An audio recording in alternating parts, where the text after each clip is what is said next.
السلام علیکم ورحمۃ اللہ وبرکاتہ۔ میں ہوں مولانا عطاء الرحمن۔ آج میں آپ کو ایک ایسا مجرف وظیفہ بتاؤں گا جو حضرات اولاد کی نعمت سے محروم ہے تو اللہ تعالیٰ ان کو اولاد کی نعمت عطا فرمائے گا۔ آئیے چلتے ہیں اس وظیفے کی طرف جو میں آپ کو بتانے والا ہوں۔ بے اولاد حضرات کے لیے انمول تحفہ۔ اس کے کچھ طریقے ہیں۔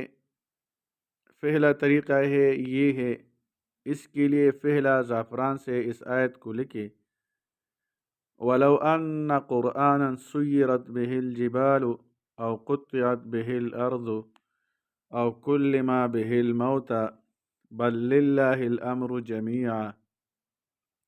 اس کو لکھے اور گلے میں آویزاں کرے، گلے میں لٹکائے، سبز کپڑے میں تعویذ بنائے اور اس کو اپنے گلے میں لٹکائے آویزان کرے۔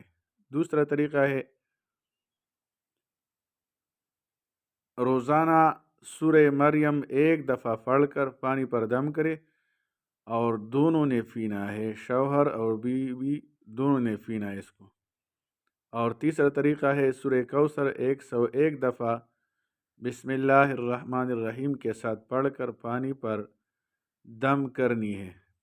اسی پانی پر سورہ سجدہ کی آیت نمبر 7، 8، 9 ایک دفعہ پڑھ کر اسی پانی پر دم کرنا ہے۔ انشاءاللہ تعالی 41 دن کے اندر آپ کو اللہ تعالی اولاد کی نعمت عطا کر دے گا۔